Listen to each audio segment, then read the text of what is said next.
할렐루야. 어느 아버지에게 아들이 있었는데요. 얘는 항상 도맡아서 꼴찌를 해요, 반에서. 근데 중요한 것은 자기가 꼴찌를 해도 문제의식이 전혀 없는 만사태평인 애예요. 아빠가 어느 날 가만히 생각해요. 얘를 이대로 뒀다간 큰일 나겠다. 그래서 충격요법을 주기로 합니다. 어떻게 엄히 말하냐면, 너 이번 기말고사 때 꼴찌하면 그땐 내 아들이 아닌 줄 알아. 엄청난 충격요법이죠. 애가 정신 차릴 줄 알았어요. 근데 하나도 달라지는 게 없는 거예요. 자, 그래도 아빠가 기대하는 마음으로 성적표를 받는 날이 왔습니다. 딱 보니 꼴찌한 것 같아요. 자, 그래서 아빠가 묻습니다. 너 성적 어떻게 됐어? 라고 묻습니다.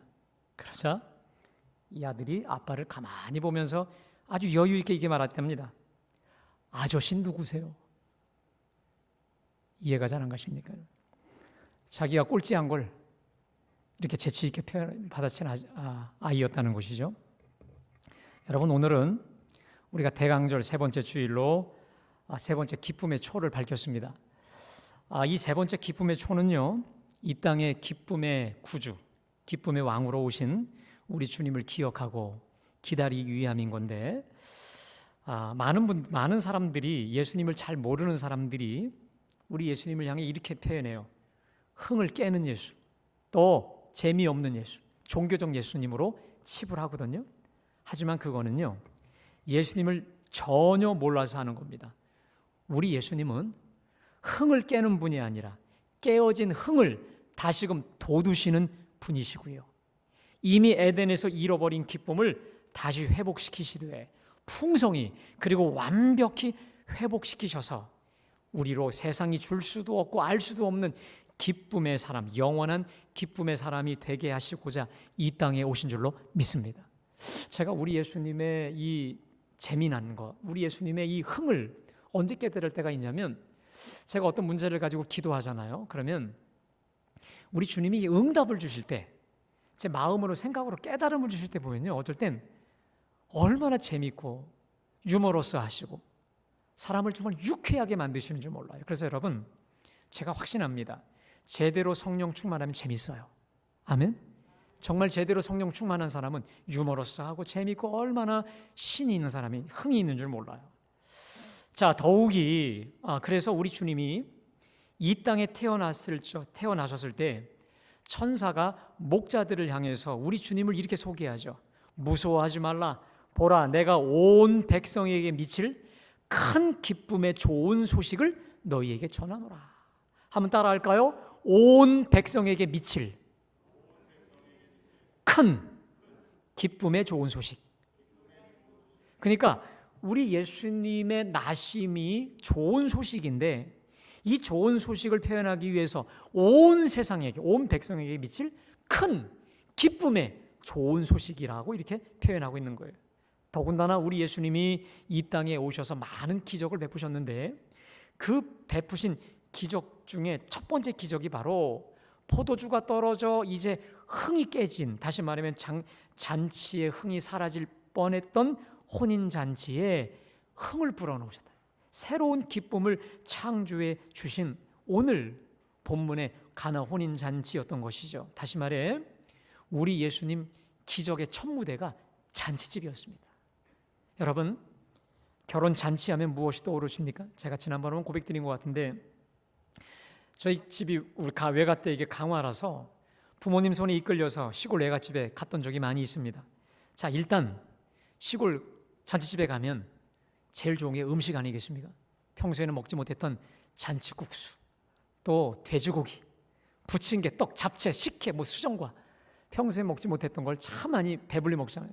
그래서 저희 어머니는 절대로 밥이나 김치나 기존에 먹는 건 절대 못 먹게 하고, 못 먹던 거, 기름진 거, 하여튼 새로 만든 거, 이런 것을 주로 먹이셨고, 또 자녀들이 많다 보니까 다 바리바리 다 싸우셔서 며칠간은 우리 집도 잔치집이에요. 그 음식 먹으니까요. 그래서 저에게 잔치는 풍요로움과 기쁨, 항상 기쁨으로 각인이 되어져 있습니다. 유대인의 결혼 잔치도 마찬가지였습니다. 많은 기름진 음식을 준비하고 또 동네 사람들을 초청해서 함께 결혼 잔치의 기쁨을 나누었는데 수많은 잔치 음식들 중에 그 당시 가장 중요한 음식, 다시 말해 그것이 떨어지면 파장이 될 음식이 있었습니다. 그게 바로 포도주입니다. 여러분, 보통 유대인들의 이 잔치는요, 결혼 잔치는 일주일 동안 진행이 됩니다. 그런데 포도주가 얼마나 중요하냐면 포도주가 떨어지면 그냥 혼인 잔치도 파장이 될 만큼 중요했다라고 합니다. 그래서 이 혼주는요, 그가 부자이던 가난하던 간에 이 정말 할 수 있는 최선을 다해 음식과 함께 이 포도주를 준비하는 일, 이것에 아주 혼신을 다했다라고 하거든요. 우리나라를 예를 들면 전라도 하면 그 홍어가 있지 않습니까? 그래서 홍어가 빠지면 아무리 다른 걸 잘 차려도 욕을 먹는다라고 하듯이 고대 이스라엘에 있어서 포도주는 우리처럼 있어도 좋고 없어도 좋은 게 아니라 반드시 있어야만 될, 다시 말해 그게 떨어지면 파장될 수도 있는, 그리고 여러분 경우에 따라서는 참석한 손님들에게 금전상의 보상까지도 해야 될 만큼 중요했다고 하니 여러분 얼마나 초긴장하며 포도주를 준비했겠습니까? 그런데 그만 오늘 3절에 보니까 포도주가 떨어진지라. 제가 오늘 이 말씀을 준비하면서 예전에는 참 이렇게 많이 집중해서 보지 않았던 구절인데 3절에 포도주가 떨어진지라, 이 구절을 좀 많이 묵상해 보았습니다. 혼주에게 있어서 포도주란 단순한 음료나 음식 이상의 혼주의 그 집안의 자존심 아니었겠습니까? 더 나아가 자기는 물론 집안의 자존심이 걸린 집안의 자랑거리요, 자부심이었다는 거예요. 그러하기에 이것은 떨어지면 안 될 것이었습니다. 큰일 나는 거예요. 파장되는 거예요. 자, 그럼에도 불구하고 오늘 이 기쁨의 포도주가 떨어지는 순간이 오게 되었다라는 거예요. 그래서 오늘 3절에 포도주가 떨어진지라 라고 말씀하고 있습니다. 그런데 여러분, 놀라운 사실은 오늘 이 가나 혼인잔치에서 벌어진 우리 주님의 기적의 출발, 기적의 단초가 뭡니까? 과연 무엇이 우리 주님으로 하여금 단지 맹물, 아무런 무색무취의 맹물을 가지고 진귀한 포도주를 만들시게 하였던 단초가 뭡니까? 바로 포도주가 떨어진 거 아닙니까? 내가 준비한 기쁨의 포도주가, 이 귀한 포도주가 떨어진 거, 바로 그게 기적의 출발점이었잖아요. 여러분, 만일 포도주가 차고 넘쳤어요, 우리 주님의 기적도 일어날 리 만무했을 것입니다.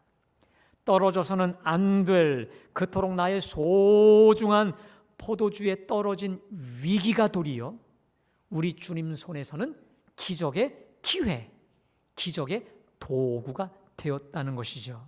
그렇다면 여러분, 혹시 여러분들 중에 오늘 본문의 혼주와도 같이 나의 최선의 노력에도 불구하고 전혀 예기치 않게 내 인생의 소중한 포도주가 떨어져 버려, 나의 기쁨도 즐거움도 사라져 버려, 그래서 그것만 생각하면 후회가 되고 원망스럽고 좌절과 근심을 가지고 오늘 이 예배 가운데 참석하신 분들 혹 계십니까? 그렇다면 여러분, 지금 이 순간이야말로 우리 예수님 기적의 기회인 줄로 믿습니다. 이전에 즐기던 세상적 기쁨이 아니라 우리 하나님이 위로부터 주시는 하늘의 기쁨, 그 기쁨 제대로 맛보고 누릴 수 있는 축복의 기회라고 하는 것이죠. 여러분, 우리가 조금 아까 헌금 봉헌 시간에 찬송가 325장을 불렀습니다. 이번 주에 계속해서 정말 일주일 내내 제 이 뇌리 속에 감돌았던 찬양이 오늘 이 325장이옵니다.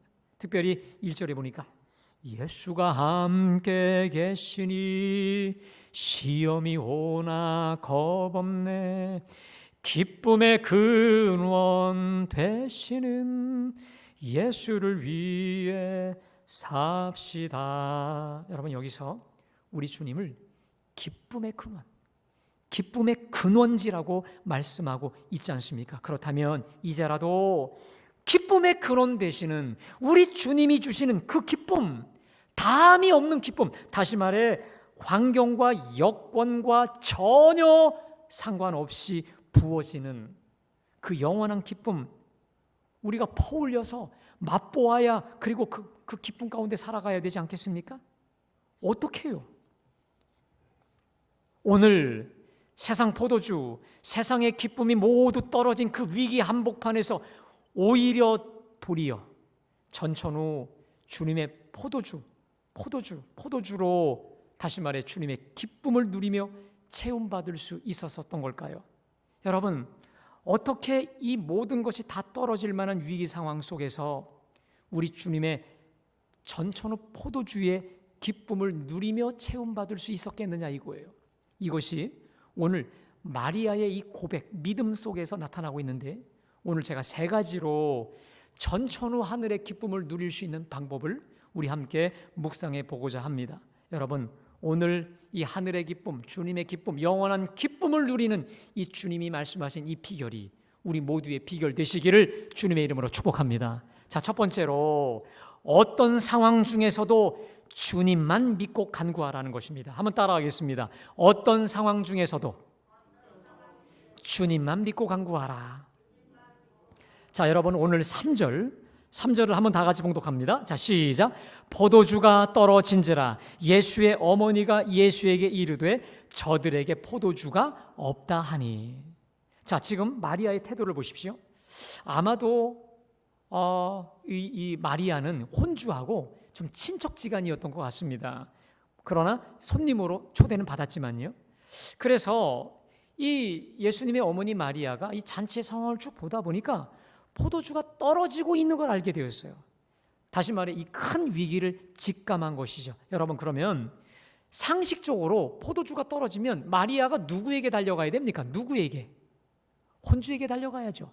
혹은 그 연회장에게 달려가는 게 상식 아니겠습니까? 그런데 주님, 우리 마리아는 혼주에게로 달려가지 않고 예수님을 찾아 예수님에게 요청을 합니다. 자, 근데 그 말도 길지 않아요. 짧아요. 저들에게 포도주가 없다. 자, 세번역 성경은 더 짧아요. 포도주가 떨어졌다.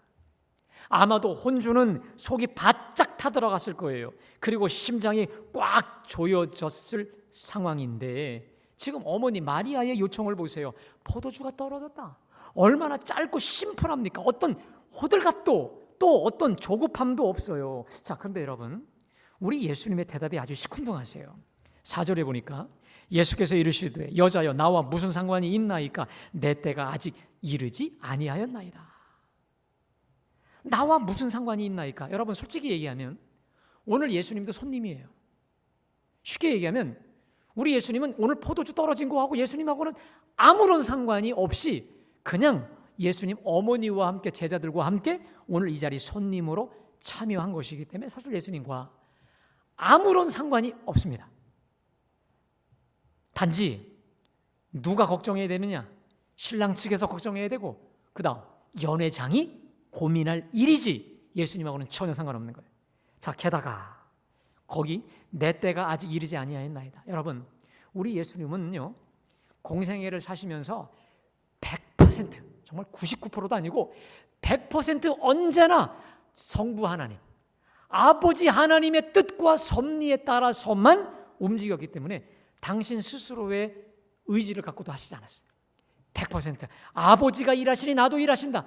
내가 아무것도 스스로 일하지 않는다라고 말씀하셨기 때문에 사실 지금은 아직 내 때, 주님의 때가 아니었어요. 그냥 손님으로 앉아 계셨던 것이죠.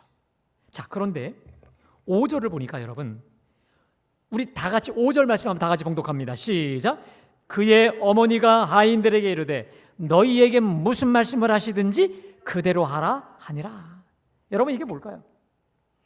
지금 예수님은 시큰둥해 보이세요. 그런데 예수 어머니 마리아는 너희에게 무슨 말씀을 하시든지 그대로 하라라고 표현을 합니다. 여러분, 우리 성경을 보다 보면은요, 우리 예수님께서 누가 요청을 했을 때 바로 즉시 응답을 해주고 들어주신 경우도 있지만 이렇게 좀 시큰둥해 보이시기도 하고 뜸을 들이시는 경우, 어쩔 때는 무시하거나 모멸하는 적도 있으십니다. 예를 들까요? 수로보니게 한 여인이 귀신 들려, 흉악한 귀신 들린 자기 딸을 고쳐달라고 왔어요. 근데 예수님께서 들은 척 만족도 안 하세요. 그러면서 고작 하신다는 말이 나는 이스라엘의 잃어버린 자 외에는 누구도 고치러 온 적이 없다라고 무시하십니다. 근데도 또 주여 불쌍히 여기소서, 이번에는 자녀의 떡을 취하여 개들에게 취함이 마땅치 않아. 이번엔 개라고 아예 무시해버립니다. 근데 이 여인 기가 막히죠. 조금도 물러나지 않아요. 조금도 도망가지 않고 더 앞서 나갑니다. 개들도 자녀의 상에서 떨어지는 부스러기를 먹나이다. 이게 무슨 말입니까? 부스러기 은혜라도 줬사오니 내게 달라라는 거 아니겠어요? 그러자 우리 예수님께서 맨 마지막에 이렇게 말씀하시죠. 내 믿음이 크도다. 내 믿음이 크도다. 내 딸이 병에서 자유할지니라 라고 말씀하시던 것처럼, 여러분, 우리 예수님의 때로는 본성에 막 어울리지 않을 정도로 무시하는 것 같기도 하고 뜸을 들이시는 것 같기도 하고 시큰둥해 보이실 때가 있습니다. 뭘까요? 테스트, 믿음의 테스트예요. 엄밀히 얘기하면 오늘 이 마리아의 요청에 대한 우리 예수님의 이 시큰둥한 표현도 일종의 테스트일 수 있었습니다. 그런데 놀라운 사실은 우리 주님은 이 마리아의 믿음을 듣고 믿음의 고백과 믿음의 간구, 기도를 들으시고 역사하신 거죠. 여러분, 우리 주님이요, 참 그래요. 우리 예수님은 지금 성령으로 우리와 함께 하시기 때문에 여러분, 내가 세상 끝날까지 너희와 항상 함께 있으리라. 믿으십니까? 우리가 지금 예배드리는 이 순간뿐만 아니라 내가 가는 그 어떤 곳이라도 나보다 더 가까이, 내 그림자보다 더 가까이 나에게 들러붙어 주셔서 나와 함께 하시고 동행해 주시는데요. 여러분, 우리가 아무리 예배당에 있던 예배당 밖에 있던 그 어디 있던 간에 여러분 이걸 아셔야 돼요. 우리 주님이 손님으로 계시면 역사하시잖아요.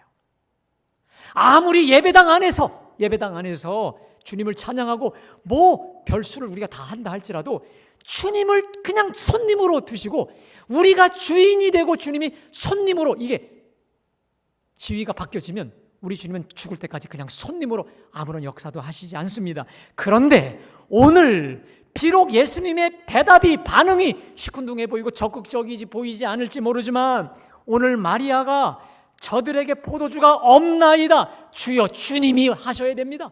주님이 하시면 됩니다. 주님이 하실 때 파장일 수 있는 이 혼인잔치가 기쁨에 흥이 돋는 곳으로 될 수 있습니다 라고 하는 분명한 믿음, 주님이 하시면 됩니다. 아멘. 주님이 역사하시면 돼요 라고 하는 이 믿음을 가지고 우리 주님의 반응과 상관없이 기다린 거 아니겠습니까? 그 표현이 뭐냐면 너희에게 무슨 말씀을 하시든지 그대로 하라. 왜? 내가 요청했으니, 기도로 아뢰으니 주님은 분명히 역사하실 거야. 그게 바로 무슨 말씀을 하시든지, 무슨 말씀, 뭘 통해서라도 역사하실 거라는 거예요. 여러분, 믿음이 없이는 주님을 기쁘시게 하지 못합니다. 믿음이 우리 주님을 주님으로 역사하시게 하는 원동력인 줄로 믿습니다. 여러분, 그래서 우리가 주님께 믿고 맡길 때 주님이 역사하시는데, 여러분, 우리가 주님을 전심으로 믿고 맡기죠. 그러면 그 문제는 내 문제가 아니라 누굴 걸까요? 우리 주님의 거예요. 여러분, 그래서 믿음을 제가 이렇게 정의하고 있습니다. 믿음은 맡기는 겁니다. 믿으세요? 맡기되 전폭적으로 내어 맡기는 게 믿음이에요. 제가요, 작년에 우리 교우들 가정을 일일이 신방을 하면서 참 제가 은혜를 많이 받았어요. 근데 그 중에 어느 연로하신 권사님 가정을 갔어요. 근데 신방하는 중에 저도 이런저런 얘기를 했죠. 근데 그 권사님이 이렇게 말씀하세요. 목사님, 맡기세요. 다 맡기세요. 그 다음 말씀, 맡겨야 행복합니다. 따라하겠습니다. 맡겨야 행복해집니다. 근데 이것이요, 어떤 이분이 어느 목사님께 설교를 들었다든지 어떤 설교집이나 어떤 그걸 읽고 나서 하셨던 말씀이 아니었어요. 일평생 삶 속에서 체득되어진 묵직한 말씀이었는데, 말씀 속에 제가 얼마나 은혜 받았는지 몰라요.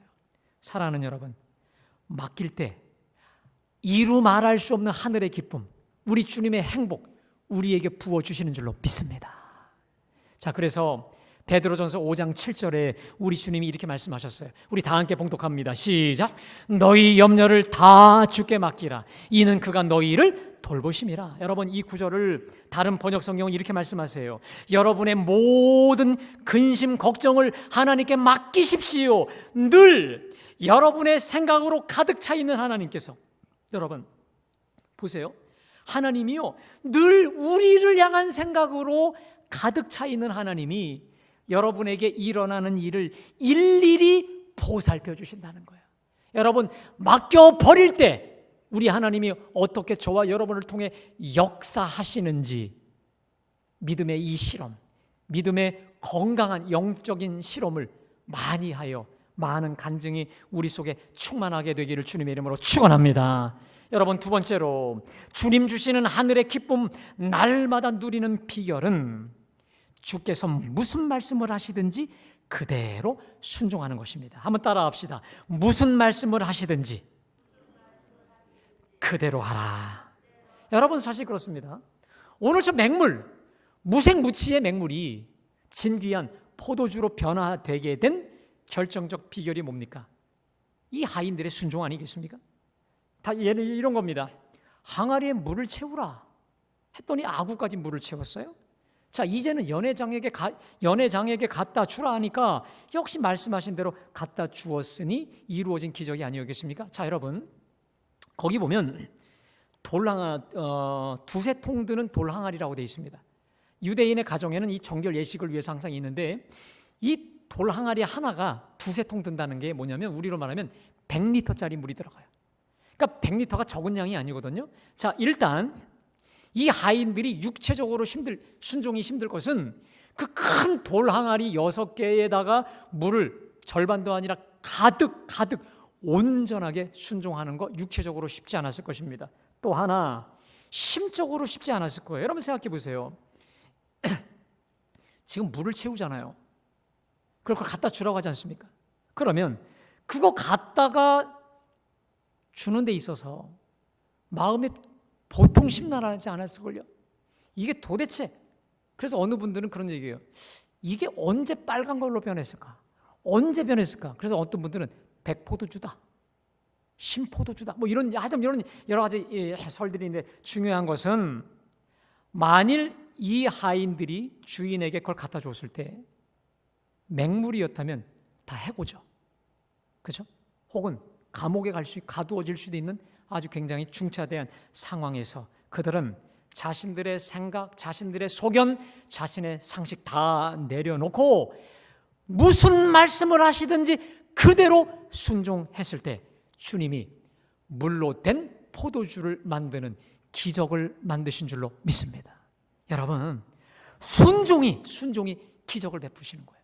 그래서 우리는 죽을 때까지, 여러분, 우리 예수님은요, 어린아이를 이뻐하시는데, 특별히 성경에서 어린아이와 같지 않다는 말은 어린아이와 같이 단순하고 그냥 정직하게 그냥 뭘 말씀하시든지 그대로 믿는 그 겸손함을 뜻하는 것이거든요. 그래서 요한복음 15장 11절에서 우리 주님이 이제 돌아가시기 바로 직전에 제자들에게 이렇게 말씀하십니다. 우리 한번 다 같이 봉독할까요? 자, 시작. 너희 기쁨을 충만하게 하려 함이라. 여러분, 예수님께서 이제 이 말씀을 마치시고 몇 시간 뒤에 이제 겟세마네, 그리고 또 십자가를 지실 겁니다. 자, 그런데 예수님께서 내가 이것을 너희에게 이름은 내 기쁨이, 내 충만한 기쁨이 너희 안에 있어 너희 기쁨을 충만하게 하려 함이라. 여러분, 우리 주님은 기쁨으로 충만한 기쁨의 주님이신 줄로 믿습니다. 우리 주님의 소원이 뭡니까? 내 기쁨을 좀 받으라는 거예요. 내 기쁨이 너희 안에 충만히 전이되는 거예요. 그러라고 내가 말했다는 거예요. 여러분 속에 진정한 기쁨을 원하십니까? 진정한 행복을 원하십니까? 우리 하나님의 말씀이 충만하시기를 축원합니다. 하나님의 말씀으로 저와 여러분을 채우셔야 돼요. 그리고 그 말씀대로 사는 것이, 이게 너무도 뻔해 보이지만 그러나 진정한 기쁨과 행복의 기본이 될 수밖에 없다라고 하는 것이죠. 마지막으로 우리 주님 주시는 하늘의 기쁨을 날마다 누리는 결정적 비결이 있습니다. 따라하겠습니다. 날마다 기쁨을 선택하라. 여러분 다시 한번요. 날마다 기쁨을 선택하라. 여러분 제가요 22년 전에 결혼을 했는데 제가 98년도에 결혼을 했습니다. 그런데 여러분 아시다시피 97년도에 IMF가 터졌죠. 그게 우리나라에 어마어마한 그 여파로 터졌는데 그때 저도 그거의 피해자였습니다. 그래서 졸지에 단독 목회 나가야 될 것이 틀어지고 졸지에 아주 정말 어려운 시간을 한 2년, 2, 3년 보낸 적이 있었습니다. 자, 여러분 모든 게 안정이 안 되니까요. 여기서 터지고 저기서 터지고 그냥 얼마나 그 문제들이 여기저기서 터졌는지 몰라요. 그러다 보니까 이거 터지면 이리로 가고 제 감정이 얼마나 그냥 왔다 갔다 하는 줄 몰라요. 자, 그러면서 제가 하나 귀한 걸 하나 깨달았어요. 좀 부끄러운 것이긴 한데 우리 행복의 이유가 얼마나 외적인 것에 좌지우지되는지. 예? 웃을 만한 일이 생기면 웃고 울 만한 일이 생기면 그냥 울어버리는, 누가 나를 조금이라도 열받게 하면 그냥 열받는 이러한 외적 환경 여건에 얼마나 움직여진다고 하는 것을 제가 사실 그때 몸으로 깨닫게 알게 되었습니다. 근데 여러분 제가 좀 부끄러운 고백을 하나 드릴게요. 제가 이번 주 사실 오늘 기쁨에 대한 설교를 준비하다가 저를 냉철하게 성찰하게 되었습니다. 자, 세 가지가 깨달아졌어요. 하나는 22년 전 신혼 초에 깨달았던 우리의 행복과 기쁨의 이유가 외적인 환경적인 것에 좌지우지 많이 되고 있다는 사실 또 하나 깨달았고, 또 하나, 그럼 20년 전과 지금의 저를 비교해 봤어요. 특별히 기쁨과 관련해서 내가 변했나? 여러분 어제 다시 말씀을 정리하는데 제가 변하질 않았어요. 다시 말하면 22년 전에,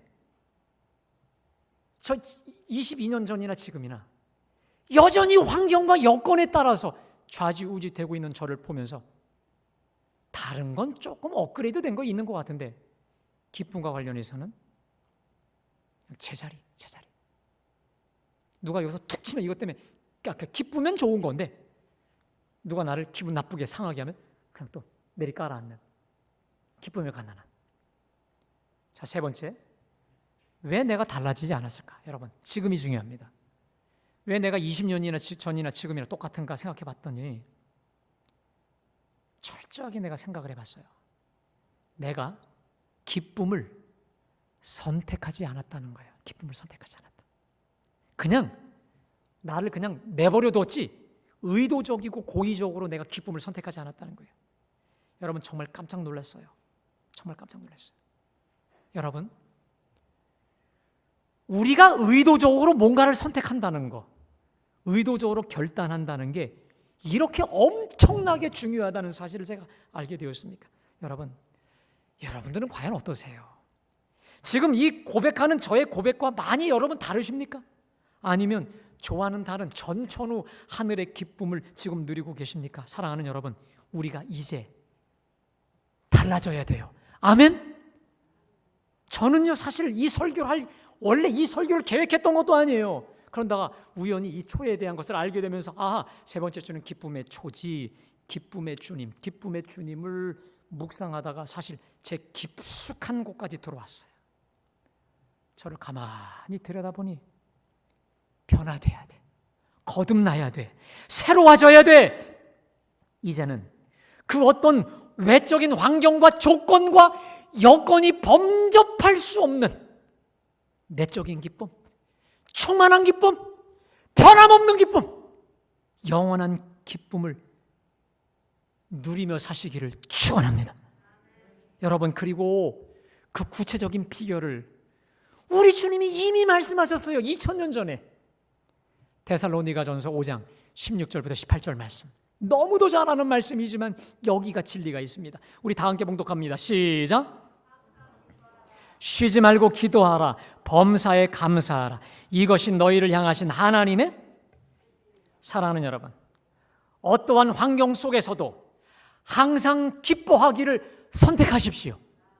어떠한 조건 속에서도 항상 기뻐하기를 결단하세요. 어떠한 상황 속에서도 항상 기뻐하기를 순종하십시오. 우리가 순종하는 마음으로 기뻐할 때 하나님은 그 믿음 보시고 반드시 역사하실 겁니다. 예를 들어 드릴까요? 사도 바울이 빌립보에서 얼마나 전도 활동을 열심히 합니까? 그러다가 졸지에 빌립보 감옥에 갇혔습니다. 그때 하나님께 기도하며 찬송하며 기뻐하자. 하나님이 역사하시잖아요. 감옥문을 여시잖아요. 매였던 모든 것을 풀어주셨잖아요.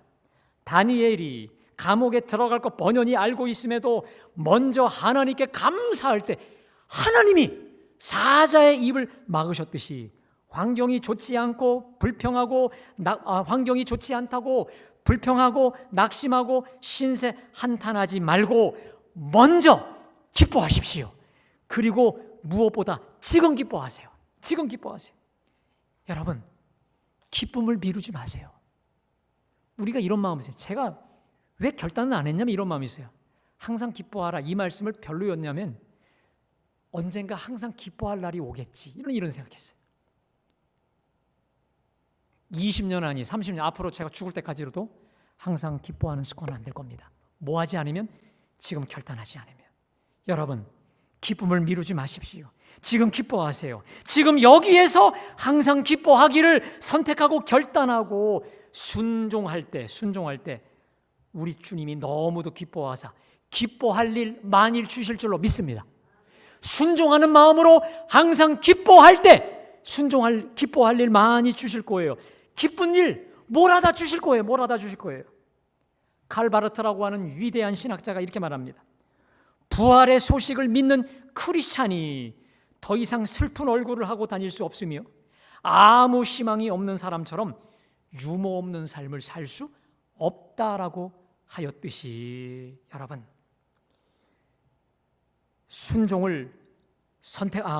기쁨을 선택하고 기쁨을 순종함으로 하늘의 기쁨 날마다 누리시기를 주님의 이름으로 축원합니다. 그래서 하나님 위로부터 부어주시는 그 하늘의 기쁨으로 저와 여러분이 가는 모든 것을 기쁨의 현장으로 예수 믿기 좋고 사람 살기 좋은 곳으로 변화시키는 기쁨의 통로. 아멘? 기쁨의 통로, 축복의 통로, 은혜의 통로들이 다 되시기를 주님의 이름으로 축원합니다. 축원합니다. 기도하시겠습니다. 주님, 우리에게 하늘의 진정한 기쁨 주시고자 이 땅에 오시니 너무도 감사합니다. 영원한 기쁨, 환경을 초월할 수 있는 주 안에서 항상 그 기쁨 주시려 이 땅에 오시니 너무도 감사합니다.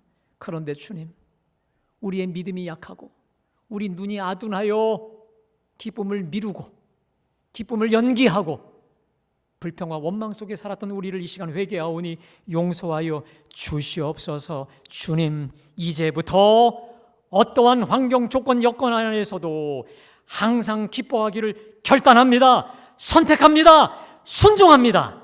그 힘을 허락하여 주시옵소서. 기쁨을 허락하여 주셔서 내가 가는 모든 곳을 기쁨의 현장으로 변화시키는 축복의 통로들 다 되게 하여 주시옵소서.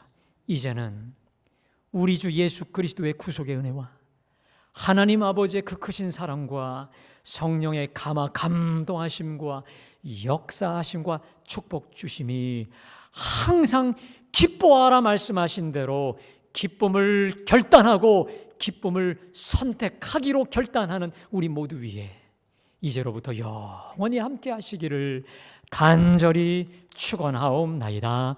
아멘.